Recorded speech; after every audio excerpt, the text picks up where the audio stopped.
4월 23일 오늘의 묵상입니다. 오늘 우리가 함께 나눌 하나님 말씀은 사무엘상 23장 14절부터 29절까지 말씀입니다.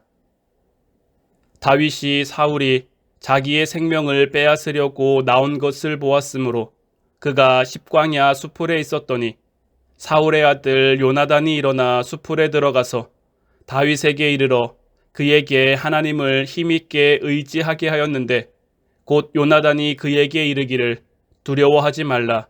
내 아버지 사울의 손이 내게 미치지 못할 것이요 너는 이스라엘 왕이 되고 나는 내 다음이 될 것을 내 아버지 사울도 안다 하니라. 두 사람이 여호와 앞에서 언약하고 다윗은 수풀에 머물고 요나단은 자기 집으로 돌아가니라. 그때에 10사람들이 기브아에 이르러 사울에게 나와 이르되 다윗이 우리와 함께 광야 남쪽 하길라산 수풀 요새에 숨지 아니하였나이까. 그러하온즉 왕은 내려오시기를 원하시는 대로 내려오소서. 그를 왕의 손에 넘길 것이 우리의 의문이다 하니 사울이 이르되 너희가 나를 긍휼히 여겼으니 여호와께 복받기를 원하노라. 어떤 사람이 내게 말하기를 그는 심히 지혜롭게 행동한다 하나니 너희는 가서 더 자세히 살펴서 그가 어디에 숨었으며 누가 거기서 그를 보았는지 알아보고 그가 숨어있는 모든 곳을 정탐하고 실상을 내게 보고하라. 내가 너희와 함께 가리니 그가 이 땅에 있으면 유다 몇천 명 중에서라도 그를 찾아내리라 하더라. 그들이 일어나 사울보다 먼저 시브로 가니라. 다윗과 그의 사람들이 광야 남쪽 마온 광야 아라바에 있더니 사울과 그의 사람들이 찾으러 온 것을 어떤 사람이 다윗에게 아뢰매 이에 다윗이 바위로 내려가 마온 황무지에 있더니 사울이 듣고 마온 황무지로 다윗을 따라가서는 사울이 산 이쪽으로 가매 다윗과 그의 사람들은 산 저쪽으로 가며 다윗이 사울을 두려워하여 급히 피하려 하였으니 이는 사울과 그의 사람들이 다윗과 그의 사람들을 애워싸고 잡으려 함이었더라. 전령이 사울에게 와서 이르되 급히 오소서. 블레셋 사람들이 땅을 침노하나이다. 이에 사울이 다윗 뒤쪽 길을 그치고 돌아와 블레셋 사람들을 치러 갔으므로 그곳을 셀라 하바느곳이라 칭하니라. 다윗이 거기서 올라가서 엔게디 요새에 머무니라. 아멘. 고난 속에서도 하나님은 우리를 위로하십니다. 다윗은 사울의 추적을 피해 십광야의 수풀에 머물러 있었습니다. 십광야는 헤브론에서 남쪽으로 8km, 그일라에서 남서쪽으로 20km 떨어진 곳에 위치한 곳입니다. 그때 사울의 아들 요나단이 다윗의 소식을 듣고 그를 찾아왔습니다. 요나단은 다윗에게 하나님을 힘있게 의지하게 하였습니다. 요나단은 다윗에게 두려워하지 말라고 격려합니다. 두려워하지 말라는 표현은 구약에서 하나님의 위로와 격려를 선언할 때 자주 사용되는 말입니다. 하나님은 요나단을 통해 다윗을 위로하신 것입니다. 요나단은 다윗과 여호와 하나님 앞에서 언약을 재확인했습니다. 다윗은 수풀에 머물고 요나단은 자기 집으로 갔습니다. 두 사람의 만남은 그들의 인생 가운데 이번이 마지막이었습니다. 이후 블레셋과의 전투에서 요나단이 전사하기 때문입니다.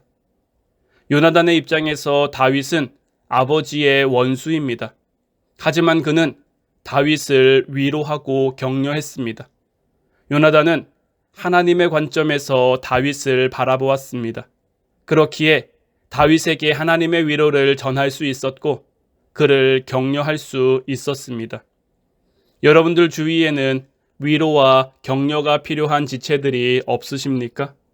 힘든 지체들을 향한 하나님의 위로와 격려는 무엇입니까? 우리는 어떤 하나님의 말씀으로 그들을 위로할 수 있을까요?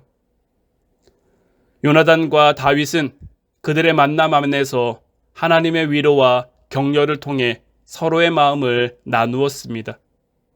그리고 그들이 헤어진 그때에 10사람들이 기브아에 이르러 다윗이 광야 남쪽 하길라산 숲을 요새에 숨어 있음을 사울에게 고했습니다. 다윗을 사울의 손에 넘길 것을 약속했는데 그들은 다윗을 넘기는 것이 사울에게 반드시 행해야 할 의무처럼 말했습니다.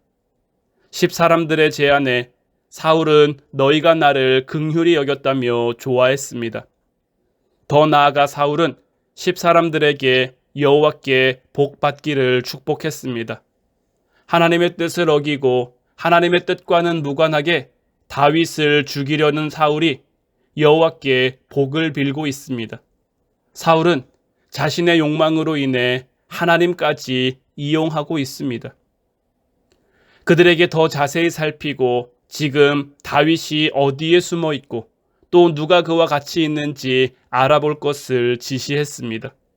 10사람들의 이야기를 들은 사울은 다윗을 추격하러 나왔습니다. 드디어 마온 황무지에서 한 계곡을 사이에 두고 다윗과 대치하게 되었습니다. 사울의 군대가 다윗을 포위하려 했습니다. 다윗은 사울이 두려워 급히 피했고 다윗의 목숨이 달린 절체절명의 순간에 전령이 와서 사울에게 비보를 전했습니다. 블레셋이 침입해온 사실을 듣고 사울은 다윗의 뒤를 쫓는 것을 그쳤습니다. 그래서 그곳을 셀라 하마느 곳, 도주의 바위 혹은 분리의 바위라 부릅니다. 하나님께서 다윗과 사울을 이 지역에서 작별하게 했기 때문입니다. 결국 하나님의 도우심으로 다윗은 엔게디 요새에 머물게 됩니다. 엔게디는 사해의 서쪽 해변으로 헤브론에서 동쪽으로 32km, 마온 광야에서 북동쪽으로 약 25km 떨어진 지점입니다. 근처에 동굴과 오아시스 샘물이 있어 피난처로 좋은 곳입니다. 사울의 계획이 아무리 치밀해도 하나님의 인도하심과 보호하심을 따라갈 수는 없습니다. 사망의 음침한 골짜기 속에서도 주님은 우리의 목자가 되어서 우리의 삶을 인도해 주십니다. 우리는 우리의 삶 어떤 부분에서 하나님의 인도하심을 구해야 할까요? 고난 속에 숨겨져 있는 나를 향한 하나님의 계획은 무엇이라 생각하십니까? 오늘도 기도하는 가운데 하나님의 인도하심을 깨닫는 화운 성도들이 되기를 주님의 이름으로 축원해 드립니다.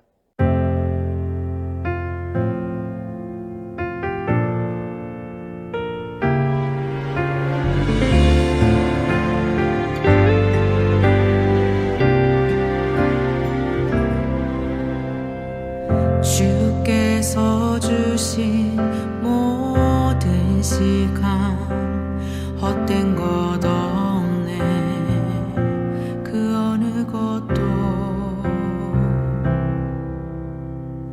주의 뜻 알기 어려워도 이유 있으